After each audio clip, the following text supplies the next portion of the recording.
Okay, we're going to look at now the second type of market structure, monopoly, which is defined, sometimes we call it pure monopoly, which is defined as having one single seller in a market. Remember that we looked at pure perfect competition before. Next, later we'll be looking at oligopoly, and then we'll also look at something called monopolistic competition. Pure monopoly means there's one single supplier, which means also that there's no close substitute for the good or service that the monopolist is selling. And there's no survival possible for a potential competitor, so it's not what's called a contestable market. And I'll be discussing this a little bit in this lecture. There are kind of generally two ways or two methods of having a monopoly. One is referred to as an artificial monopoly, and the other one's referred to as non-artificial, or what's called also a natural monopoly. Artificial monopolies would be, for example, a legal restriction of some sort. An example is the post office. If you want to mail a letter in Canada, you're forced to go through the post office. This is there's things like FedEx and UPS, but they actually are required to have a certain size of envelope, which makes it very difficult for them to compete with the post office. Another example is a pharmaceutical company that has a patent. It means to say legally they're the only one entitled to produce a particular product for a certain period of time, typically around 16, 17 years. Imagine somebody has control of a resource that's exceptional bauxite. That'd be like some kind of a mine, a gold mine, a water well on his property. Maybe I got an example of Tom Cruise.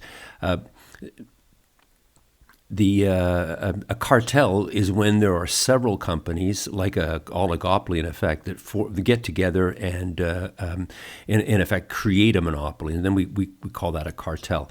It involves collusion between the firms. When we talk about oligopoly, I'll be looking at that case and the problems with it. The United States sometimes refer to this as a trust. So these similar terms, a cartel, collusion, or trust. Typically, a cartel requires some kind of enforcement mechanism. So it can be either state enforced. For example, milk producers in Canada, it's a legal cartel, in which case, if you want to sell milk, you have to go through this legally. It's illegal, in effect, to produce milk and sell it on your own. It could also be illegally enforced, a cartel, and that would be like a mafia thing. You imagine a variety of firms producing a good and then having getting together and forming a monopoly. The enforcement mechanism is required so that nobody cheats, in fact, on the cartel. As I said, when we come to look at oligopoly, we'll take a look at this. Natural monopoly, on the other hand, would be non-legal enforcement of some sort. It could be, for example, a firm that has a brand name like McDonald's, for example. They're not quite a monopoly, but in effect, if you want to buy a Big Mac and you recognize the name for it, it could also be a threat of lawsuits. Sometimes a technical superiority gives somebody a natural monopoly. Famous example in history is making porcelain. It required a special skill, talent, and in addition, it required certain ingredients that were specialized. It can be also, this is the example I'll be looking at in a moment, large sunk costs, for example, the 747, which also means, in effect, economies of scale. So we've got a downward sloping average cost curve. I want to talk just briefly about this notion of intellectual property and the idea of a patent. And intellectual property typically comes in one of three forms. It's either a patent, which is in effect, the government grants to, let's say, a pharmaceutical company or a company that invents some kind of a device, in effect, a monopoly for either between 15 and 20 years. And then it goes off patent and anybody has access to it. But this source of monopoly for a period of time creates an incentive for firms to, in effect, create new products. Copyright is similar, but it typically lasts for, I think, 50 or 60 years after the life of the person that created it. Copyright is much narrower in the sense that it only applies to the written some musical or some kind of creation, but it's quite precise. So it lasts longer than a patent, but it also is much narrower in terms of what it covers. Finally, there's something called a trademark, which I've mentioned before, like a brand name, and that typically lasts forever. These are, so for example, McDonald's or Apple, they can copyright, trademark their brand so that only they can use it and they can identify themselves with it.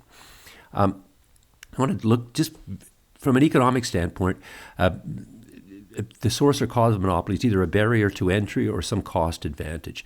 In general, an artificial monopoly is understood to be caused by a barrier to entry. So, the example, the post office. This would be the case also of, for some reason, somebody has some special skill that nobody else can imitate or create. So it could be artificial in the sense that the state grants it, or it could be artificially created through some kind of a cartel that's enforced perhaps illegally, or it could be some special skill or ability, or somebody owns a mine. In effect, what we can say too is very similar to what we looked at earlier with the long legs of Big Bird. Natural monopoly, on the other hand, is understood to be a cost advantage, and this typically is the example of a large fixed cost. It could be due to technology, though. It's just that as the firm gets bigger and bigger, it becomes cheaper and cheaper to produce the particular good. As I say, this is the example I'll be looking at shortly. So examples of an artificial monopoly would be like the SAQ. It could be one store that has a license to operate. So in effect, what it means too is that there's some special factor, and the monopoly rents, as we'll see, are compensation for that special talent or ability. Natural monopoly would be, classic examples, a network of some sort, electricity distribution, water supply, or pharmaceutical products. As you start to manufacture more and more, provide the service to more and more people, it becomes cheaper and cheaper. So as a result, the average cost curve is sloping downwards. So let's take a look at this example of a natural monopoly because it illustrates the concept quite well. What I've done here is I've said, like, say, a 747 or let's say a pharmaceutical company, there's a large fixed cost to create the initial product, whatever it is. All the research that goes into a vaccine. We've seen it with COVID. So that's a large cost. Even before you start producing the first vaccine or the first pill or the first software package, you've got a large cost. Then after that, as you provide the service or good or whatever it is to each additional customer, each person, here I'm looking at here, the marginal cost is constant. So you can imagine a cable television service. You have to have wires all across the entire city, and then if you want to add a new customer, all you have to do is put a wire into that person's house. So what's illustrated here is that the marginal cost to provide it to a new person is constant.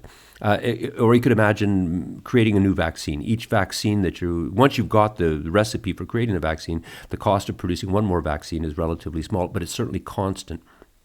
So the effect of this is, you can imagine if the firm produces, let's say, this amount here, for example, so this is the number of customers they supply, we could look at now the total cost, and then if we produce at this point over here, Q2, well, the total cost rises, but you can see that the average cost is falling at each step. The average cost is the slope of this line between, say, this point here and the origin. So this, in effect, is the total cost at point 2. And as you can see, this average cost is falling constantly. So every time you provide the service to a new person, it becomes cheaper. Another way to view it, too, is to simply say, well, the sunk cost, the cost of the original creation of the product, is now being spread over more and more customers, so naturally becomes, on average, cheaper to provide the service. We can look at the same graph in a slightly different way. Now we're going to put average cost and marginal cost on the vertical axes, and as you can see here, the average cost is constantly declining, whereas the marginal cost is fixed. It's the slope of the total cost curve is before it's constant. So, for example, the cost of providing the service, say, cable television to a new customer is, say, $5. Cost of making a new vaccine is perhaps as 50 cents or $1. But we've got this large cost, the initial cost to create the network or to invent the vaccine itself. The result of this is, imagine we've got two firms using exactly the same technology where they're going to have increasing returns to scale because it's a constantly falling average cost curve.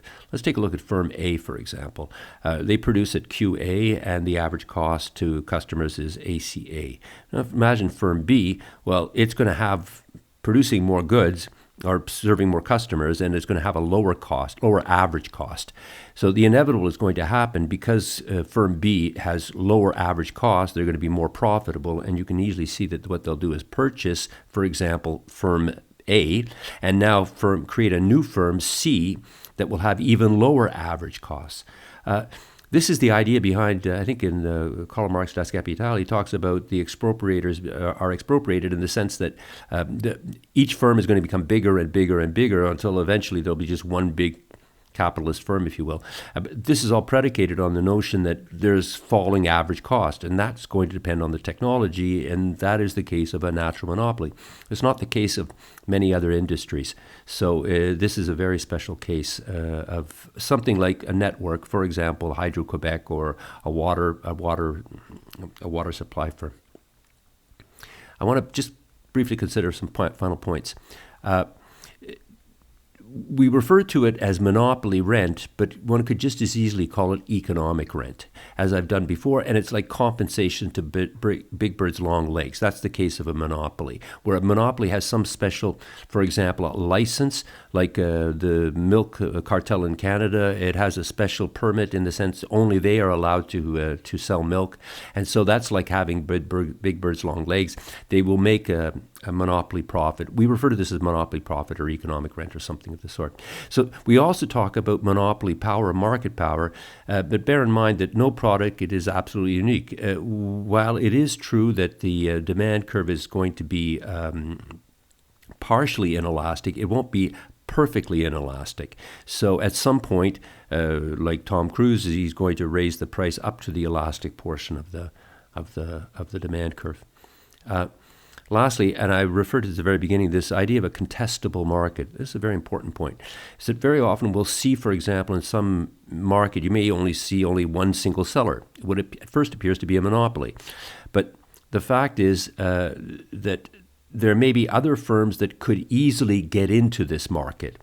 And so the simple threat of entry into the market means it's contestable and means that the firm that already exists there cannot behave like a monopolist. It can't necessarily act as if it were a single seller. So an example is U-Haul. It's almost a monopoly in North America for self-moving trailers. But clearly there's other substitutes. There's private companies. There's other ways you can rent equipment. But furthermore, another firm could easily get into this business. There's no barrier to entry. So we would call this a contestable market. And so U-Haul behaves as if it were in perfect competition, or more likely perfect competition. Same thing applies in the case of an airline. You may observe, for example, on a certain route, only one airline flying between two destinations. And at first glance, it may appear to be a monopoly, but the airline cannot behave like a monopolist because at any moment, another airline could easily get into that particular route. And so the first airline has to behave as if that threat exists, and so they can't be a monopolist.